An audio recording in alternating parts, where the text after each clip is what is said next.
Mary Danvers was pretty. Mary Danvers was pretty. Nowadays, she scares the patients at the Pumpkin Patch Institute in the western area of Massachusetts.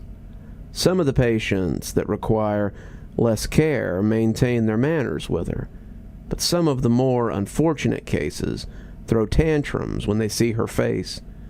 The only reason she's still employed there is because the board of directors feels so bad about what happened to her that they just can't fire Mary. Some of her co-workers resigned after the incident, since the rearranging of Mary's face. There's no bother trying to describe what she looks like now. Oh, but there's an Instagram profile that has pictures of what she looks like before that prove that Mary Danvers was once a great beauty. It was the joke she made that Mr. Irving overheard that made him assign Mary Danvers to the case of one Mr. Darwin Maragold, who had turned into a chimpanzee one summer. "At least he doesn't monkey around," Mary had said to her co-workers one morning in the break room.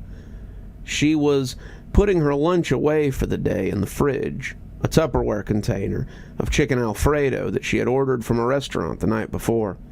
None of her co-workers warned her when Mr. Irving entered the break room, coming in with his white lab coat sweeping like a cape.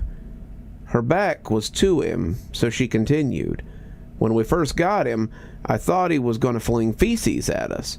That diaper he wears is adorable, though, and the way Rebecca holds his hand while walking him down the hall. Mrs. Danvers." Dr. Irving smiled. His voice boomed a little.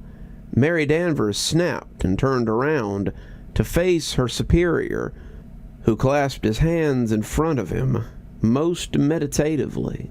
"You aren't talking about our lovely resident, Mr. Marigold, are you?" There was an expression of terror on Mary's pretty face. "That's against the rules, and besides," he continued, "Mr. Marigold has been nothing but lovely to the staff and the other patients. His wife called. She's coming to visit tomorrow. You're on the schedule for tomorrow, aren't you?" "Yes, sir," Mary said, cringing. "I'd like you to be the one who escorts Mr. Marigold to the visitation room tomorrow. Mrs. Marigold is a lovely woman. I believe you haven't met her yet, and I believe you have escorted other patients to the visitation room before. Have you not, Mrs. Danvers?"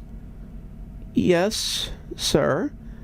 "But you've never escorted Mr. Marigold. You'll find he's very docile, and he won't be flinging any feces at you or anybody else because the orderlies have a very good friendship with him. If I hear you make another remark about Mr. Marigold, then I'll have you help the orderlies change his diapers for a month. Do you understand?" "Yes, sir, I understand," Mary chirped. The terror of obedience made her features suddenly childish.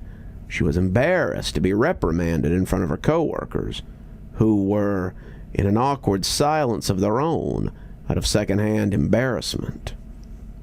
Mary met Mr. Darwin Maragold in the lounge that afternoon, after she had her chicken Alfredo leftovers, something which Darwin Maragold hadn't had since his unfortunate transfiguration. She didn't know it, but he could smell it on her breath. It was the cause of his smile while they were seated at the checkerboard.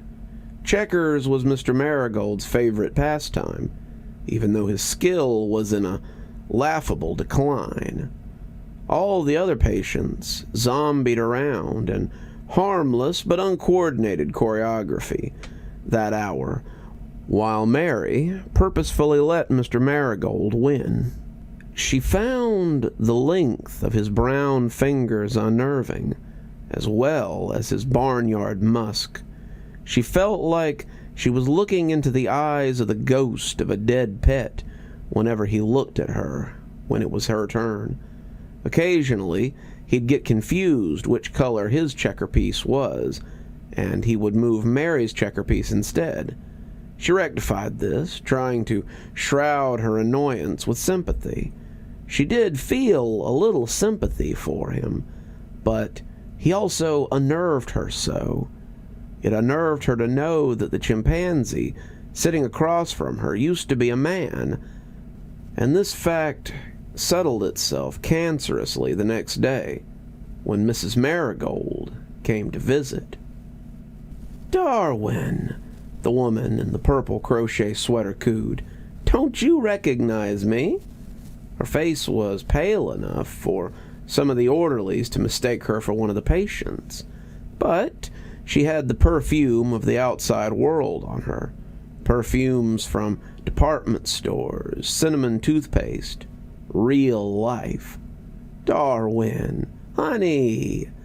The woman tilted her head, but the chimpanzee just made an O shape with his lips at her. "I was going through the closet yesterday and went through some of your shirts and suits. Do you remember how I'd help you tie your ties? Or remember some of those times I'd shave for you? We'd stand in front of the bathroom mirror and I'd shave your face for you. I still think about that." Mary Danver stood over the shoulder of the chimpanzee. She tried not to look into Miss Marigold's watery eyes. Was it guilt she felt? Was she still annoyed about being put on Marigold's case? Yes, but it felt like something more, too. "I think he remembers," Miss Marigold said with a sorrowful delight, still looking into the chimpanzee's beady eyes. Yes, I know he does. I can see it in his eyes. He knows me." Mary doubted this, but she wouldn't say so. She wouldn't even cringe, though she wanted to. "I think about the kiss we shared on our wedding day." Miss Marigold's voice quivered. "You have to remember that." She looked up at Mary with the slippery hope in her eyes, her pupils like black ice. "Has he been responsive? Is my Darwin showing any signs of humanity?" He plays checkers. I'm new to his case, but his charts say he used to read books when he was admitted, but we haven't seen him read anything for the last 2 or 3 weeks." Mary tried to sound assuring, her voice failing. She watched the woman slip on her own sense of hope. She watched her face shudder into an expression of despair. "Humanity?" Miss Marigold asks. "My husband's human." Mary couldn't help it. At first, her cheeks puffed out, but that didn't work, so she turned away and spat out in laughter. She slapped her hand over her mouth. "Human!" Mrs. Marigold screamed, her eyes scrunching together. "My husband is human!" Darwin Maragold started making hooting sounds that slowly went up in volume. "You're upsetting him," Mary insisted. She still had a smirk on her face. Mr. Marigold's hooting increased, and some of the orderlies appeared to guide him back to his room. Mary stayed behind for a little bit to try and comfort Mrs. Marigold, but she struggled holding in her laughter. Mary would take Darwin for walks outside around the perimeter of the Institute. He'd hold his arm up to hold her hand and waddle beside her. His face revealed some semblance of enjoyment while he led her around outside. She didn't like the roughness of his hand, how delicate her hands felt in his. She'd think about what she had read in his chart whenever they went out for their daily walks, and how there was no information on just how Darwin Maragold had turned into a chimpanzee. What she did know was that Darwin acted very human-like at first. sitting down at the kitchen table in his house. He even tried to shave himself in the bathroom mirror. That was when Mrs. Marigold first discovered what had become of her husband. She saw a chimpanzee standing there and holding her husband's razor with shaving cream foam all over his snout, the nose and the mouth now shaped like an oval bowl. Out of curiosity, Mary had looked up the police calls on the internet. How Mrs. Marigold screamed and cried, "My husband's turned into a chimp! Please, you have to come quick! He's trying to shave!" Mr. Marigold was appearing to show a sense of kinship with Mary as the days went on.